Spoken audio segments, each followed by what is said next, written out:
We do have three quick announcements before today's video starts, and number one, it's kind of funny, but it's true. Please, if you see an ad, please click an ad and then just close out of it. I know most people, they just close out the ad, but what you don't realize is if you click visit advertiser and then immediately after you click that, you just click done or you close it out, I actually make money off that, and if everyone watching this video would be able to do that, then I'd be able to host so many more free tournaments for you. Anyway, click the ads, I'll host free tournaments, and yeah. Next announcement is that a lot of people have been wondering when the shout out giveaway ends, and that ends in about 2 weeks. I think about 2 weeks from today, or about 2 weeks from now, the winners will be announced. So please do not ask me when the shout out giveaway will be over, because I don't really know, and because, well, it's 2 weeks, and then after that I need time to pick the winners and to check out the winners and all that stuff. So please understand on why the shout out giveaway is not over yet. Also, this is pretty much the same announcement, but the giveaway, the iTunes giveaway, the Google Play giveaway, the PayPal giveaway, even the G Fuel giveaway, that ends at the same time as the shoutout giveaway, meaning that like 7 people will all win prizes at the same time.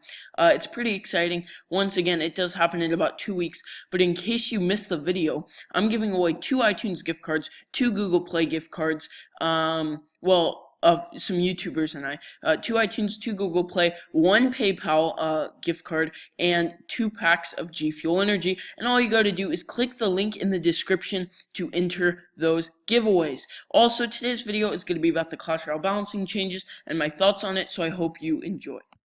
We are on the Clash Royale official site. People always want to know where I'm getting this information, and it's just ClashRoyale.com. If you go look up ClashRoyale.com, you can see this site, and you can see the terms of service. You can see Radio Royale, the 2v2 button, all that good stuff. But anyway, we're here talking about the balance update, which is going to be pretty exciting. The way we approach card balance in Clash Royale is a combination of playtesting, listening to the community, looking at the stats. You can expect regular balance updates to keep the gameplay fine-tuned and as fun as possible. Balance updates, they come out, once a month, sometimes every other month. But first up is probably the most annoying card in the game right now, and that's the Night Witch. And the Night Witch is going to get a big nerf, 4 nerfs actually, which I'm very excited about, and I'm going to explain how in scenarios on how these things can take into effect. Number 1, its damage is going down. Now, its damage is going down, that's very good, because it will take longer to kill things, obviously, and its damage is very, very high compared to something of, say, a Dank Prince or a Musketeer. Its damage is extremely high. Next up, its range is going down 11%. That will help you out a little bit, but also, let's suppose that the Night Witch is walking over toward the Arena Tower, and the King Tower is awake. Now, the King Tower will be able to hit the Night Witch, which, that should be nice. Next up, the Night Witch used to spawn bats every 6 seconds. It will now only spawn bats every 7 seconds. So it will take a bit longer, and it used to be 5 seconds as well. So if someone first got the Night Witch, because if you didn't know, the Night Witch got a big nerf last month as well. If you didn't know, if someone got the Night Witch 2 months ago, and then just now they got the suppose they went back into the game, then the Night Witch would be like completely different, which I think is really funny. And the Night Witch used to spawn 4 bats upon her death. Now it spawns 3, and after the update, it will only spawn 2. So that is very, very significant right there. The Battle Ram. The Battle Ram is a very, very commonly used card, and it takes a bit longer to begin charging. Before it would charge after 3 tiles, now it will take 4, and the Barbarians will spawn slightly slower, about 1/5 of a second. Also, there was a very annoying deck going around. It featured the Night Witch, Battle Ram, Poison. Yeah, that was very, very bad. So I'm glad that they're nerfing that. Next up is the Graveyard. The Graveyard it hasn't really seen any nerfs or buffs since it came out several months ago, but now it is getting a big nerf. It used to last for 10 seconds, now it only lasts 9, and also it used to spawn 17 skeletons, now it will only spawn 15. Now this is pretty big. I think the Graveyard, it will go down a lot. The Electro Wizard, hit points -2%. That is only so that way the Mini P.E.K.K.A. will now one-shot the Electro Wizard. That's it. Not too big of a deal there. The heal spell. Well, see, the heal spell, it used to have 7 mini heals. Now it only has 5 because it was supposed to have 6. It was supposed to heal you every half of a second for 3 seconds. So it would heal you 6 times. But there was a glitch where it actually healed you 7 times. Now they're fixing that soon, and they're changing it to 5. So it used to heal you 7 times, now it will only heal you 5 times. That's a big deal. Next up, the mini P.E.K.K.A. damage is going up. It will now one-shot a Musketeer. It will now one-shot a Wizard. It will now one-shot an Electro Wizard. That's a big deal. Now, next up, something that I myself am extremely excited about is the Expo and the Mortars are getting buffs. Not a lot of people really expected that, but the Expo and the Mortar used to spawn in 4 seconds, and now they will spawn in just 3.5. That's a pretty big deal, in my opinion, especially considering that I use the Mortar. Now, I don't like going up against the Expo, but I guess it's okay.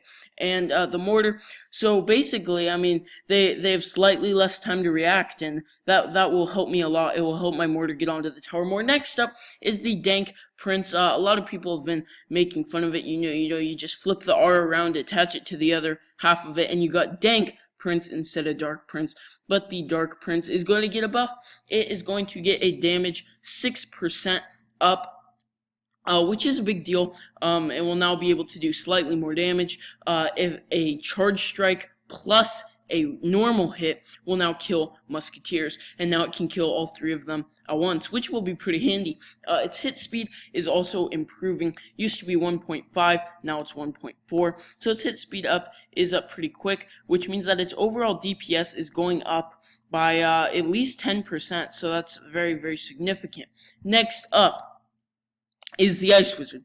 The Ice Wizard, it now will one-shot skeletons and bats, which is a huge, huge deal. Its damage is up 10%. Yeah, so the damage is going up 10%, but its hit speed will now be slightly slower. So, it's more of a buff than a nerf. Because if you think about it, before the Ice Wizard, it would take 2 1.5-second strikes to kill a skeleton or a bat, but now it will just take 1 1.7-second strike. So before, skeletons and bats took 3 seconds to kill, now they will only take 1.7 seconds. And the bats are going from 4 up to 5. So that's going to be very, very interesting. The bats, it will be more of them, but keep in mind they will still be one-shotted by the Ice Wizard. So that's all for the balances, but we do have a couple things. One, I want to talk about what deck I'm going to be using after the balancing changes, and 2, I want to talk about what cards that I think needed to be on this list that are not on this list. Number 1, I'm going to be using a Mortar deck, and I'm also going to be throwing in the Ice Wizard. Now, the Ice Wizard, it's going to be really handy to take out all those small chip damage, and also, the Knight did not get nerfed at all. The Knight is extremely, extremely powerful and valuable, and I think it should have gotten nerfed. Well, I mean, I didn't want it to get nerfed, but I still thought it should have gotten nerfed, so I'm going to be using a Mortar deck, but I'm going to have the Ice Wizard possibly instead of the Archers, because the Ice Wizard will be a very, very good counter to the Graveyard, as opposed to where the Archers were. So I'm going to have that cheap Mortar cycle deck, because keep in mind, the Rocket, the Arrows, and the Log are not on here, which means that they will remain the same. All of them are very good in my opinion, and yeah, I'm pretty sure they will stay in my deck like that. Next up, the Royal Giant, it should have been removed from the game. I've said this many, many times. Starting over a year ago, well over a year ago, it should still be out of the game, because I don't think that you should be able to, like, drop something and then it be able to fire on the tower just within a second or two. The Hog Rider is much better because you can drop a building directly in front, and the tower will still be in range of it. But the Royal Giant, anyway, enough talk about the Royal Giant. I think that the Knight, as I said, should have been on here. I also think that the Goblins should be on here, because they're not going to have to be 3-shotted by the Ice Wizard, which for 2 elixir, it's going to make them really strong. They're really fast, they do a lot of damage. They're still going to have to be 3-shotted by the Ice Wizard. which I think is interesting. And yeah, the goblins, the knight, the royal giant obviously should have been on here. Possibly the hog rider, maybe a slight hog rider nerf, because in every meta the hog rider is still there. Also, possibly. I don't know if there's any way to really nerf bait decks, but they're extremely annoying. And yeah, I don't know if you can nerf them, but yeah, that's it. Thank you guys so much for watching my update video. Hope you enjoyed. Click all the ads, enter my giveaways, and we'll see you guys next time.